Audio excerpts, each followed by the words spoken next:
And so she brought him, and he walked into Subway with her with a banana costume on. Now, mind you, it was not Halloween. So, but this banana costume, because he was a senior in high school at the time, this banana costume was in every single yearbook picture. He wore it to prom.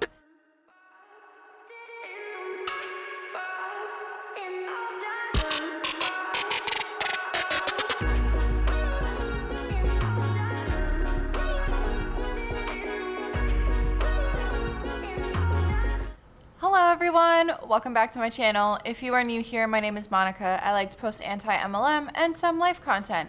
In today's video, we are going to be doing a Q&A. Of course, there are going to be some anti-MLM questions and answers in here, so for that portion, just as a disclaimer, these are all my opinions and for entertainment purposes only. First, I'm going to go over some of the personal questions, and then I'm going to move on to the anti-MLM stuff. A few common things I'm seeing and certain questions that were actually answered on a completely different post in my community tab. Had a little brain fart there, but there were a few things that you guys have said or asked, so I'm kind of going to mumbo jumbo all of it into one video because certain things that you guys asked me to make an actual video about, I honestly do not have enough to say on the topic to make a full video, so I figured I would just include it in here. So the first thing, yes, I am tall. A few of you thought that I was like 5'2". No, I'm 5'9.5" to be exact, and I've always been the really tall girl, and I've always hated it. My fiance is actually the exact same height as me, so I hate wearing heels around him because I feel like I tower over him. Even though he tells me, no, like, do your thing. If you want to wear them, go ahead, but I don't know, I just feel weird. All of my tall girls out there, some of you are going to understand where I'm coming from. Not all of you, because I know some tall girls are all for that. They don't feel any kind of way doing it. I just feel, I feel kind of insecure doing it. I don't feel as though I'm confident enough to do that. So just wanted to throw that in there. The next thing was one of you had asked me if I would talk about how I maintain my weight. Now, I yo-yo back and forth. I have done a lot of trendy diets because I'm one of those people where I like to experiment, and I did a lot of it for my blog. So if you ever go on my blog, it's literally, I have like a whole entire category just for that. And it's just to see kind of what kind of eating habits or what kind of lifestyle diet, I guess you can say, I would do. The two that I've had the most amount of luck with, I would say, is one, keto, but of course do not take any medical advice from me, and always talk to a professional before doing any kind of diet, because depending on what kind of ailments you have, it might do more harm than good. And I say that all the time, but I do have to stress that 110%. Keto has been number one, but we've done a lot of tests and stuff on me, and that is the best diet for me. The only issue with that is that it is very, very hard to maintain for me because of my lifestyle just by itself. The other one, I know that this is an anti-MLM channel, but I have to say it, 21 Day Fix by Beachbody was another one that it taught me portion control, which is my problem.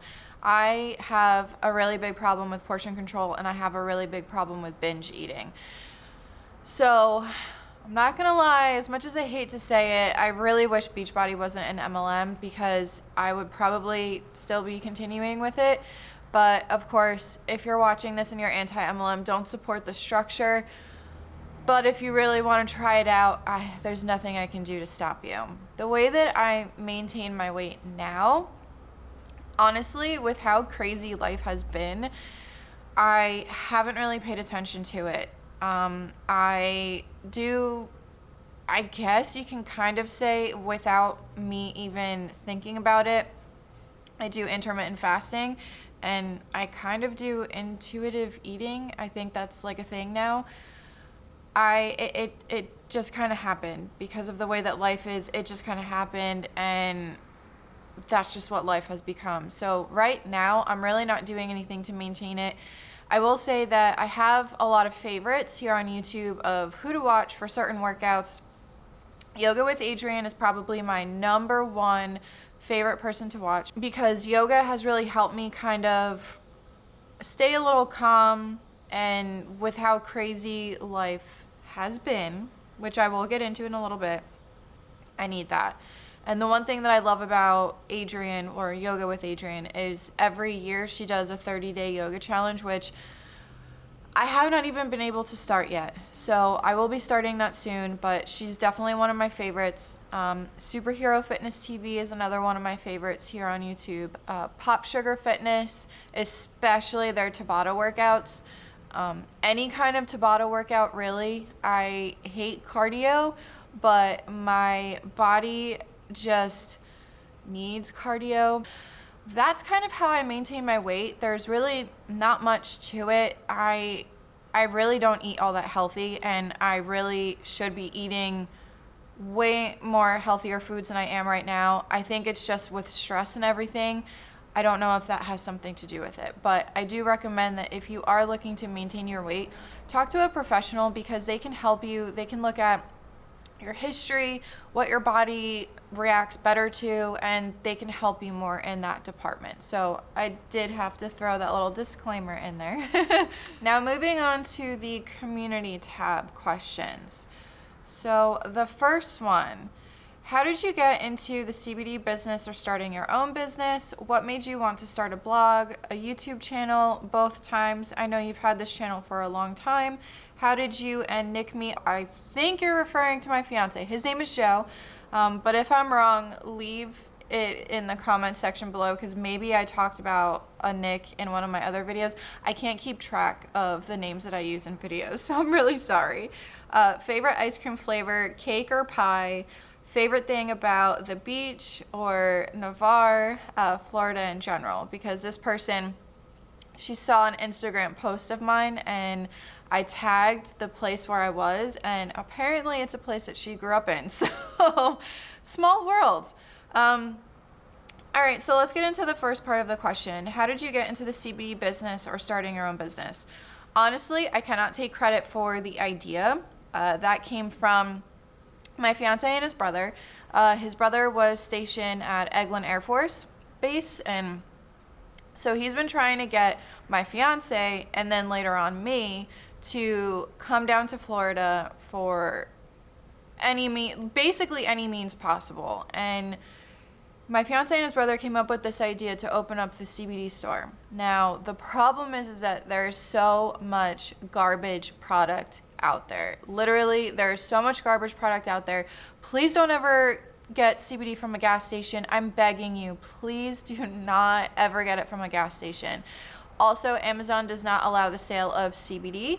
So if you buy anything from Amazon and it says CBD on it, most likely it's not CBD. So because there's really no regulation on the industry yet, besides the Delta-9 THC has to be below a certain percentage, there's a lot of really bad product out there. We didn't want to franchise. We wanted to be fully family owned, our own brand, so it took a lot of research and development to find distributors and to find other vendors who are willing to work with us, and that's just kind of how it blossomed. We did a lot of research and we made sure that we knew the industry in and out, that we knew everything we possibly could about CBD in and out. All of our stuff is third-party lab tested, so that was a really big thing that we needed. We needed lab testing. We needed to make sure that that was all squared away. There's really no crazy story behind it. The only crazy part about it is that we literally packed up all of our stuff in New Jersey, and in February it's going to be a year since we moved down here. We drove all the way down here. We had a big container. I believe it was called 1-800-PACK-RAT. I think that's what it was called. That's the container system that we use. We didn't use pods because they were way too expensive. So we used that container, and then we took the dogs put him in the back seat of my Subaru WRX and drove down here. And that's kind of the story of how that even happened. It's really not anything crazy, but I will be doing, I know that I've been saying this since the very beginning, but I will be doing a video on the CBD business. I just want to make sure that my fiance's in the video because he's kind of, him and his brother were kind of the mastermind behind just the beginning of it. So I want to make sure that he's here for it. So working on it, but because we have another business, we actually have an auto shop also in town. He's really busy with that. So it's been crazy. What made you want to start a blog? So back in 2010 is when blogs started to become more of a thing, I would say. I think they started in the early 2000s, but 2010 is when I stumbled upon blogging to begin with. And I was on a website where you would post your daily outfits. So this was before Instagram. So this was basically like an online site that was Instagram. You could vote or like, you could comment on these pictures, you could tag certain things. So that's kind of where it all started. And I started a blog. And it was, you know, kind of my outlet because it was my place of where I wanted to write. I didn't know that I liked writing until I started a blog. So that was kind of where I would share my outfits, but also talk about life in general. And then if you watch my toxic relationships video, the guy in that particular video, after about, I don't know, 3-4 months of really trying to get my blog up and running, he was refusing to take any of my outfit pictures.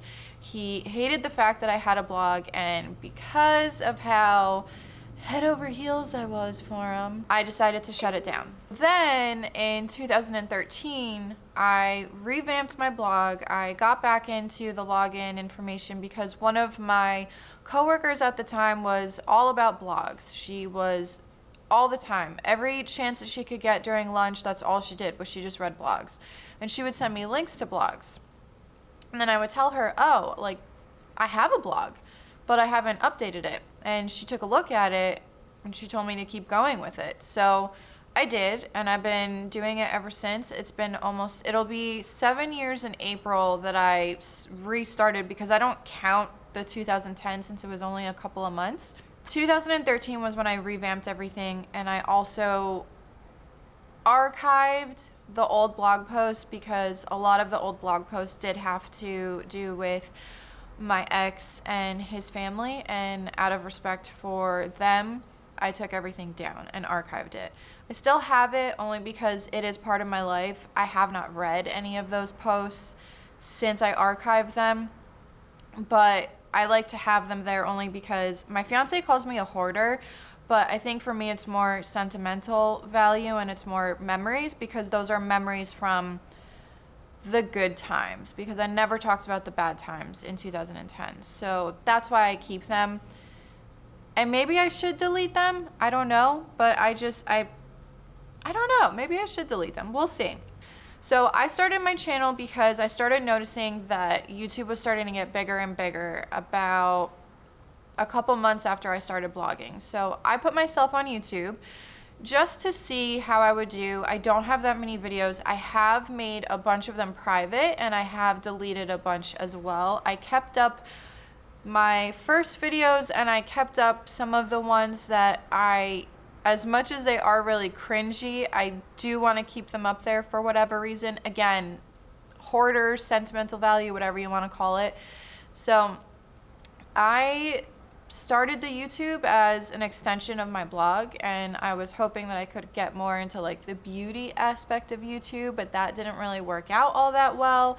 So I stopped YouTube completely because it was too much for me to do both. And then in 2019, I went down the rabbit hole that is anti-MLM, and it was because of Savannah Marie. I stumbled upon her YouTube first. It was because of Savannah Marie that I finally had the guts to talk about my story and my anti-MLM self and the fact that I've been talking about it on my blog since 2017. So I decided I'm going to put that video out into the world, and here we are today.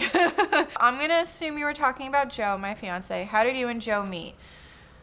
High school. And I remember being in high school and he was a troublemaker because I would hear his name on the loudspeaker all the time. Attention, Joe so-and-so, please come to the principal's office, all the time. And it was always because he was up to something. There was always some kind of prank. And we didn't really know each other that well in high school. It wasn't until I graduated, and he's actually 2 years below me, but we're only a year apart because he was the oldest in his grade. I was the youngest in my grades. And then when I started going to college, I was working at Subway at the time. I was a sandwich artist, and him and his friends would come in all the time. I met him through my one friend. She worked with him at ShopRite. If you don't know what ShopRite is, it's a grocery store, and it's very well known in, I believe, just the Northeast. I think it's just the Northeast, but correct me if I'm wrong. And so she brought him, and he walked into Subway with her with a banana costume on. Now, mind you, it was not Halloween. But this banana costume, because he was a senior in high school at the time, this banana costume was in every single yearbook picture. He wore it to prom, and that was just a running joke.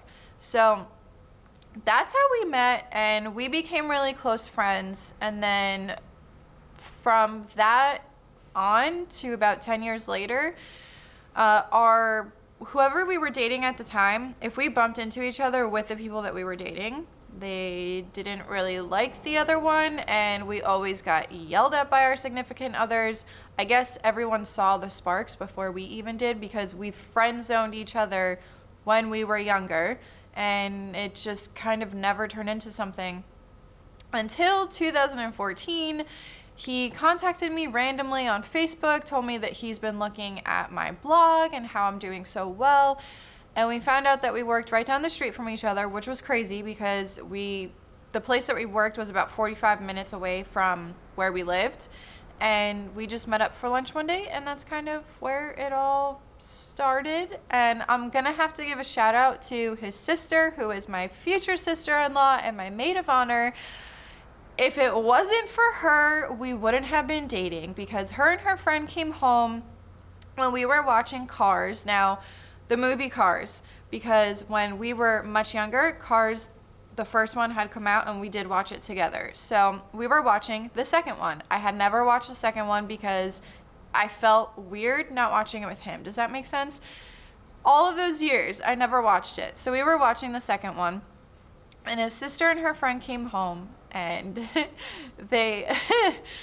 she made it so awkward for him because we introduced me as, hey, this is Monica, and she goes, oh, so this is the girl that you can't stop talking about, and that's all you talk about. And that was the moment where we kind of decided that, I guess this is more than just us being friends. He proposed to me in Poland in 2017. We went there for vacation. I wanted him to meet my family, and I wanted him to see the motherland. And so we went there. He proposed to me in front of a statue, which I did not know until his mom told me. It was, I forget which saint it is, but it's the saint that protects the animals, and the statue had a wolf with him, and I can't remember, I have a picture of it somewhere, but so I didn't know. And if you know me, I'm obsessed with animals and my dogs, so that was kind of meant to be, I guess you can say. And we are getting married in October, Halloween to be exact, of this year. I'm super excited, and it's gonna be a really intimate wedding. That is the story of me and my fiance. Favorite ice cream flavor? Anything birthday cake related.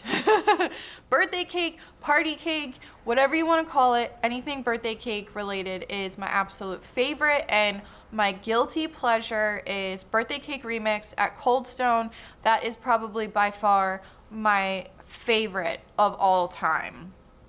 Cake or pie? Does ice cream cake count as cake? Because if it does, then ice cream cake.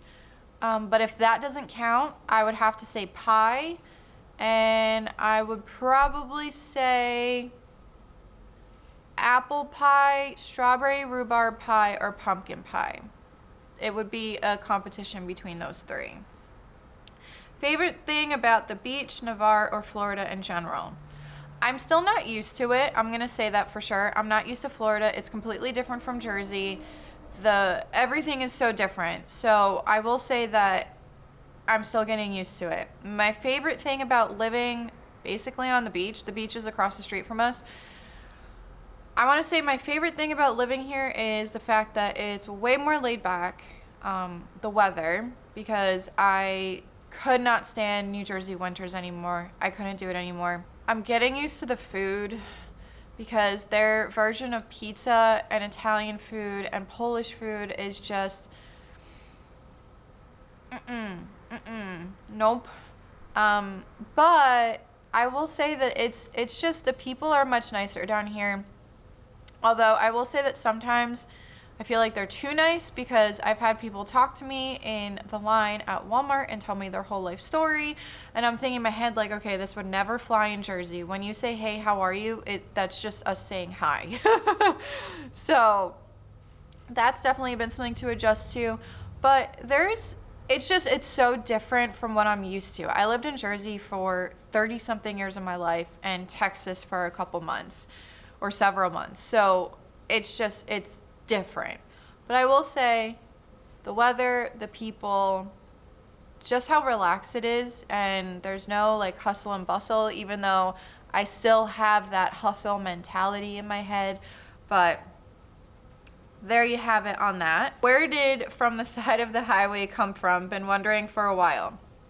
This is how I know when someone is a newbie, because this was, if you watched one of my first videos, let's make fun of my past Hunbot self. I had a comment on the previous video that I had made. I think it was on my LuLaRoe video. I can't remember, but I think it was on my LuLaRoe video. The audio in that sucks. That's why I want to remake my LuLaRoe video, and because things have updated since then, and because the audio just sucked in that video. But someone had commented and they said, in quotes, they were like, oh, this is Monica reporting live from a highway. And I could not stop cracking up at that comment, because they were right, because the audio was so horrible. And that's just kind of where it came from. So I decided I'm going to make that my outro, and it just kind of, that's where it came from. There's really no crazy story behind that. And also, to add to this question, I work, well, not work, but our store, our business is right next to a really busy highway. So you can hear a lot of like the big 18-wheelers and a lot of the cars that fly by. We're also next to an Air Force base, so you can hear all of the jets and the planes and stuff flying by. So that's where all of the background noise comes from. So that is where my outro came from. Now, moving along to my anti-MLM Facebook group questions. The first one is, have any MLM Huns tried to convince you to still join their organization by saying theirs is a rare exception? Yes, I get this all the time, and I'm always being told my company is different. The compensation plan is different. We don't have to keep a PV, blah, blah, blah. Here's the thing. I do not agree with the structure. It has nothing to do with the MLM reps personally. So if you are an MLM rep watching this, don't take it personally. I don't agree with the structure. Next question. Do you have any family members currently in MLMs, and do they speak to you? Thankfully, I do not, but I think the reason why I might not is because the family that I have here in the US is just my parents and my brother, and the rest of my family is actually in Poland. And MLM companies are not as big over there as they are over here, but thankfully when I announced that I was anti-MLM on my Facebook, a few of my cousins actually commented on it, and they were backing me up with my opinion. So no one in my family, thankfully, is in any MLM company. Next one. Not really a question, but I was thinking this might be helpful. Maybe a few steps for how to leave an MLM once you have doubts, like a mini guide or something that might list the feelings someone goes through and some resources. This is actually an idea that I've had for a video for quite some time, and I will have an actual video dedicated to this specific topic. So I will not fully answer your question because I do want to do some more research, especially with the resources. But I will say that I did help someone recently get out of their MLM. The problem that some people don't understand, and I know that a lot of people will say, well, MLM reps aren't really victims, they chose to do it, blah, blah, blah. But what a lot of people don't understand, if you've never been sucked into one, there's a lot that goes on behind the scenes that normal people don't know about. There's a lot of love bombing. If you ever watched one of my first videos, I talked about the bite model and I compared it to MLM companies. If you don't know what the bite model is, that's what they use to measure if something is a cult. So I will make a full video on this topic. It has been in my notebook for a little bit, but I just didn't know how to go about it. So I will make a full video dedicated to that. The next question: what would you tell your ex-Hunbot self what you know now? Girl, stop being delusional and do not join this company. It's not going to be a side hustle. It's not your own business. And open your eyes, do some research, look at the income disclosure. I wish that I knew more about the MLM industry back when I was part of 2 of them, because I would have researched the company more. I would have researched the income disclosure statements, lawsuits, that sort of thing, because the uplines make it sound so beautiful and so glamorous, and it's just, they love bomb you, and I would just tell my past self, do some research, be smart about it, and don't invest $2,000 into inventory for Mary Kay, for example. So I hope that answers your question. And then the last and final question, they agreed with all the above questions. What was one thing you wished you would have researched more before joining? It's just like I just said, the income disclosure statement, the company as a whole, lawsuits, that sort of thing, because all of this information is readily available online. Of course, you have to go to legitimate sources. You can't just take your word for it from a blog or something like that. But I will say that some of these blogs are very, very well researched. But of course, most of the time these blogs have sources. They cite legitimate sources. So I would say that I just wish that I researched it more and looked into the numbers, the data, all of that kind of stuff. So I hope that this video answered some of your guys' questions. And if you have any more questions for me, leave them in the comment section below. And I guess that's all I have for you guys today. Make sure to hit like, subscribe, support me on Patreon, check out my merch, and I'll see you guys next time. This is Monica reporting to you live from a highway. Bye!